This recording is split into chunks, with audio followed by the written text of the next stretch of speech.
जितने आस्था चैनल पर कथा सुन रहे हो, जितने फेसबुक और यूट्यूब पर सुन रहे हो, बहुत सावधानी से सुनना। 2 बार पशुपति व्रत कर लिए, आपने ये कर लिया, आपने प्रदोष कर लिया, आपने सोमवार कर लिया, आपने सारे अनुष्ठान कर लिए, बहुत सारे उपाय भी करे, तो बुधवार के दिन अगर शंकर पर 1 लोटा पानी चढ़ाया जाता है तो जिन लड़कियों का विवाह नहीं हो रहा, जिन बच्चों का विवाह नहीं हो रहा, उन बच्चों के भी विवाह हो जाते हैं। पर आप लोग पहुंच जाते हो और वहां जाकर कह देते हो कि हमारे जीवन में इस संकट है, इसको टाल दीजिए, हमारे जीवन में ये कष्ट है, इसको मिटा दीजिए। शिव महापुराण की कथा कहती है हमें किसी आडंबर की ओर, अंधविश्वास की ओर हमें नहीं जाना। ऐसा संसार में कोई नहीं जन्मा जिसके जीवन में दुख नहीं आया।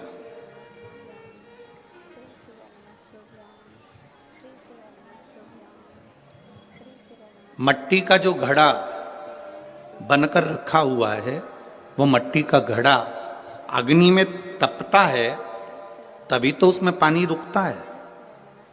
अगर मट्टी के घड़े को अग्नि में नहीं तपाया जाएगा, मट्टी के घड़े को अगर अग्नि में नहीं तपाएंगे तो उसमें पानी नहीं भर सकते। वो घड़े में पानी डालोगे तो घड़ा टूट जाएगा। घड़े में अगर पानी भरना है, मट्टी के घड़े में अगर जल भरना है तो घड़े को तपना पड़ेगा। घड़ा तपेगा तब उसमें पानी भराएगा। और अगर वो घड़ा तपा नहीं है, ऐसे कैसे ही रखा हुआ है, बस मट्टी का तुमने घड़ा बना लिया, उसको अग्नि में नहीं तपाया, तो उसमें पानी की बूंद पड़ेगी, पानी पड़ेगा और वो गलकर नीचे गिर जाएगा।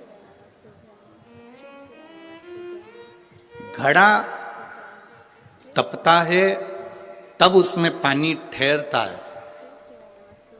दुख जब जिंदगी में आता है तो ये हमको तपाता है। क्यों तपाता है?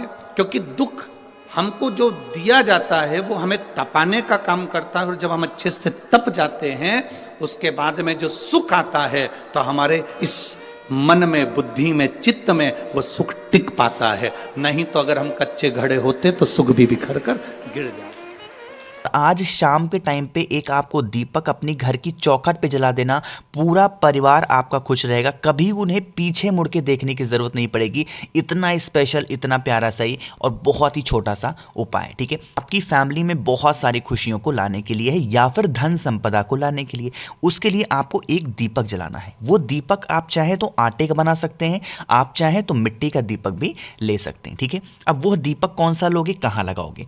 आपको क्या करना है, वैसे तो ऑप्शन 2 है। पहला ऑप्शन तो ये है कि बुधवार, जो पौष महीने का बुधवार आता है, उस दिन आपको आंवले पेड़ के नीचे शाम के टाइम पे प्रदोष काल में घी का दिया लंबी बत्ती का लगाने से हमारे घर में सुख शांति समृद्धि आती है। माँ लक्ष्मी का वास हमारे घर में बना होता है।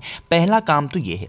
अगर मान लेते हैं कि आपके घर के आसपास कोई भी आंवले का पेड़ नहीं है तो उसके लिए बिल्कुल परेशान मत हो। फिर आपको क्या करना है, जो आपके घर का मेन गेट होता है ना, जब हम अंदर एंट्री लेते हैं तो आपके अंदर घुसते ही जो राइट साइड पड़ता है, उसी दाहिने साइड में सेम काम करना होगा। आपको एक घी का दिया लंबी बत्ती का जरूर लगाना है, जिससे हमारे घर में माँ लक्ष्मी का जो आगमन है वो तो हो ही, साथ ही साथ हमारा पूरा परिवार बहुत खुश है। पौष मास का बुधवार का दिन हमेशा आपको सुख शांति समृद्धि ही दे के जाता है। तो आज शाम को सबको करना है, समझे आप? चलो, तो यहाँ पे हम लोगों ने पहले उपाय की बात कर ली है। आगे बढ़ते हैं इस वीडियो में हम लोग अपने दूसरे उपाय की तरफ। दूसरा उपाय बहुत प्यारा, बहुत ज़्यादा छोटा सा है। अब सबसे पहले इसके फ़ायदे समझ लो। जैसे यहाँ पे देखो, एक इंसान है, बहुत ही उदास सा बैठा है ना, तो काफ़ी लोग परेशान रहते हैं, भैया हम लोग बहुत उदास रहते हैं, हमारा पूरा परिवार उदास रहता है, हमारा जो बच्चा है बात नहीं सुनता, गलत संगति में है, नशे की हैबिट है हमारे हस्बैंड वाइफ या फिर जिन भी लोगों को। तो आपको क्या करना है, लेना होगा 5 पीपल के पत्ते। क्या लोगे? जैसे ये रखा हुआ है पीपल का पत्ता ना, आपको भी सेम ऐसे ही रखना है। उसकी सभी की डंडियों को आपस में मिक्स करना, ठीक है। कितने पत्ते लेने हैं? 5 पीपल के पत्ते। और हाँ, एक चीज़ का और ध्यान रखेंगे, आपको बिल्कुल टाइट से पत्ते लेने हैं, बहुत ही कोमल पत्ता मत लेना, बहुत ही टाइट सा 5 पीपल के पत्ते। और जो भी चीज़ आप पे घर में बना हुआ हो, दोपहर के खाने में, जैसे 12-2 के आसपास लोग खाना खाते हैं, उस टाइम पे जो भी आप पे घर में बना हुआ हो, उस इंसान को इस पीपल के पत्ते के ऊपर आपको भोजन कराना है, ठीक है। यह उपाय चुपके से नहीं करना है, उसको बता के करना है कि ऐसा करने से अच्छा होता है, सेहत, इंसान बीमारी से ठीक होता है। उसको बता करके थाली में इन 5 पीपल के पत्तों को रखेंगे। बाकी जो भी कटोरी में आपको देना हो, दाल सब्जी चावल जो भी देना हो आप उसको दे देना। जो भी व्यक्ति बुधवार के दिन दोपहर के खाने में 5 पीपल के पत्ते के ऊपर भोजन खा लेता है, उसकी जितनी बीमारियां होती हैं, जितनी टेंशन होती है, वो सारी खत्म होती हैं। यह उपाय पूज्य गुरु जी की कथा के नहीं है, उनकी किताब पंचतत्व के हैं, इसको मैं पहले बता दूं, ठीक है। भोजन कराने के बाद में इन 5 पीपल के पत्तों को उठाना और किसी भी पीपल पेड़ के नीचे ले जा करके डाल देना। सिर्फ 1 से 2 बुधवार करके देखिएगा, उस इंसान की जो डिप्रेशन की हैबिट होगी, जो बहुत ज़्यादा उदास रहता है किसी भी कारण से या फिर बीमार रहता है, उसकी सारी प्रॉब्लम धीरे धीरे करके सॉल्व ज़रूर होगी, ठीक है। फायदा तो ये होगा कि आपके घर में कभी भी किसी भी इंसान को नज़र नहीं लग सकती, कभी भी टोने टोटके नहीं लगेंगे, कभी भी हाय नहीं लगेगी। पहला काम तो ये। दूसरा काम, अगर आपके घर में लड़ाइयाँ बहुत ज़्यादा होती हैं, बहुत ज़्यादा घर में मारपीट जैसा माहौल है, तो वो ख़त्म होगा। और तीसरा, बीमारी वाला जो भी इंसान होगा वो तो ठीक होगा ही होगा, ठीक है। बहुत ही छोटा सा उपाय है। उसके लिए एक तांबे के लोटे में जल भर लो, ठीक है। इस जल के अंदर कुछ भी नहीं डालना, बस नॉर्मल सा पानी भरो और लेके पहुंच जाओ कहाँ पे, वट वृक्ष के नीचे, ठीक है। वट वृक्ष के नीचे जाना, साथ ही साथ आप अपने साथ रक्षा सूत्र लेकर के जाना, जो हम लोग अपने हाथों में मौली नहीं बांधते हैं, कलावा बोलते हैं जिसको, वो लेके जाना, रेड वाला, और उसको लेके जाना। और यह उपाय चाहे तो सुबह करो, शाम को करो, कभी भी करो।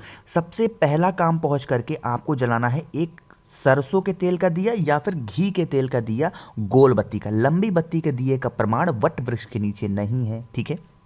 जला दिया और उसके बाद में जिस इंसान से आप परेशान हो, चाहे वो नज़र को लेकर के, चाहे टोटके को लेकर के, चाहे बीमारी को लेके, उस इंसान का नाम और गोत्र बोल करके इस वट वृक्ष की 7 परिक्रमा करोगे। कितनी परिक्रमा करनी है?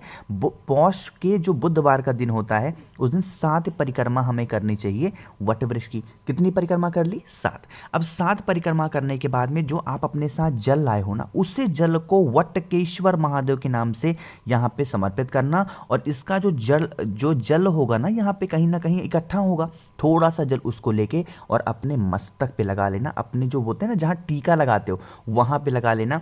कभी भी नज़र नहीं लगेंगे, कभी भी टोने नहीं होंगे, कभी भी टोटके नहीं होंगे, कभी भी हाय जैसी कोई प्रॉब्लम नहीं हो सको। आज के टाइम पे लोगों के बच्चे बहुत ज़्यादा बिगड़ रहे हैं, है ना। इसके पीछे कारण क्या है कि लोगों ने उनको एक लत लगा रखी है अपने से पीछा छुड़ाने की। कभी भी बच्चों से खुद का पीछा मत छुड़ाइए, है ना। उनका बचपना मत छीनिए। अगर वो 2 साल के हैं, 3 साल के हैं, उनको क्या करते हैं बच्चे, सीधे पढ़ाना बिठा देंगे, सीधे ये कराएंगे। अरे उन्हें खेलने दो। अगर आप उनको स्टार्टिंग से ही पढ़ाई में डाल दोगे ना, 2-3 साल के बच्चे को, उसका मानसिक विकास तो हो जाएगा, ठीक है, पढ़ लेगा ABCD अच्छे तरीके से, लेकिन शारीरिक विकास नहीं होगा। और आगे चल करके शारीरिक विकास बहुत ज़रूरी होगा। मानसिक तो होगा ही होगा, ठीक, लेकिन शारीरिक विकास बहुत ज़्यादा ज़रूरी है। इसलिए अपने बच्चों को, चाहे वो छोटे हों बड़े हों, कभी भी किसी चीज़ के लिए प्रेशर मत दो। उन्हें प्यार से समझाओ और समझा करके किसी काम को करोगे तो बच्चा अगर थोड़ा बहुत भी सिंसियर होगा ना, आपकी बात ज़रूर सुनेगा। चाहे वो छोटा हो या फिर कितना भी बड़ा बच्चा हो, आपकी बात ज़रूर सुनेगा। बस समझाने का तरीका प्यार से होना चाहिए, ठीक।